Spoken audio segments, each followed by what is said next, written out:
বন্ধুরা, আপনার কি শখের ছাগল দিন দিন শুকিয়ে যাচ্ছে, ঠিক মতো বাড়তেছে না?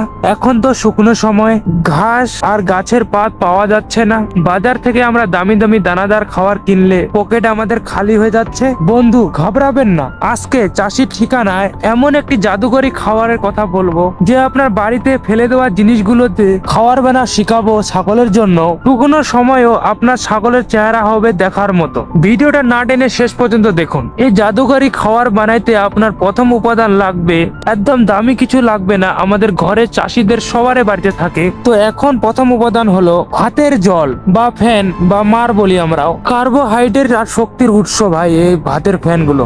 এমনিতে এটা আমি ডেলি নুন দিয়ে আমরা ছাগলকে খাওয়াই, কিন্তু আজকে এমন এই পদ্ধতি বলবো আপনাদের, দানাদার খাওয়ার থেকে অনেক সুন্দর পুষ্টি আসবে আর ছাগল তাড়াতাড়ি পেট ভরবে। আর ছাগল এটা কিন্তু চাটে মুটে খেবে ভাই, খাবে। তো প্রথম উপাদান বললাম ভাতের জল বা মার বলি আমরা, সেটি লাগবে। 2 নম্বর হচ্ছে শুকনো খড় বা গড়, যেটা আমরা বলি বাংলা ভাষায়। শুকনো সময় আপনাদের ঘাসের অভাব এই জিনিসগুলো ভাই পূর্ণ করবে, শুনেলেন। 3 নম্বর উপাদান হলো সামান্য লবণ। লবণটার কাজ হচ্ছে হজম শক্তি ভাই বাড়াবে, পরিমাণ মতো দিবেন। আর 4 নম্বর চালের গুঁড়া বা তুষ বলি আমরা, অল্প পরিমাণে। এই 4টা উপাদানে ভাই আমাদের যথেষ্ট। এই 4টা উপাদান হলে আপনার ছাগলকে আর দানাদার খাবার খাওয়াইতে হবে না, শুনেলেন ভাই। এখন একটু গোপন উপাদানগুলো জেনে নিই। যদি বাড়িতে মেথি, কালো জিরা থাকে তাহলে সামান্য দিয়ে দিবেন ভাই, এতে ছাগলের রোগ প্রতিরোধ ক্ষমতা বাড়ে, তাই ছাগল তাড়াতাড়ি অসুস্থ হবে না ভাই। বাস হয়ে গেছে, এগুলো উপাদান থাকলে আপনার ছাগলের খাওয়ার হয়ে যাবে। এখন কিভাবে পদ্ধতিটা তৈরি করবেন এটাও ভালো মেইন পয়েন্ট। এবারকে দেখে নিন ভাই কিভাবে বানাবেন। প্রথমবার শুকনো খড় বা গড় দিন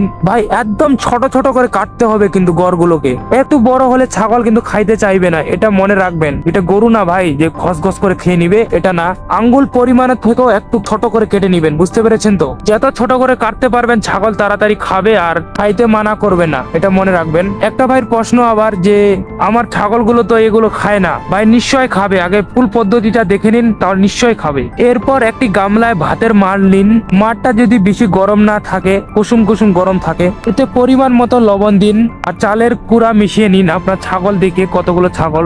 এই মিশ্রণটি আপনি কুচি খড়গুলোর সাথে ভালো করে মিক্স করবেন ভাই। এমন করে মাখাবেন না যে সব খড়গুলো মার চুষে নেয়, এমন করে মাখাবেন। তৈরি হয়ে গেল আপনার ছাগলের জন্য পুষ্টিকর খাবার ভাই। কিভাবে খাওয়াবেন ভাই, এখন মেন পয়েন্ট। এখন শুকনো সময় ঘাস নেই, তাই এই খাবারটি সকালে একবার বিকেলে একবার। ছাগলের বয়স দেখে ভাই পরিমাণটা ঠিক করবেন। বড় ছাগলকে 1 গামলা দিলে হবে, ছোট গামলাগুলো দিয়ে।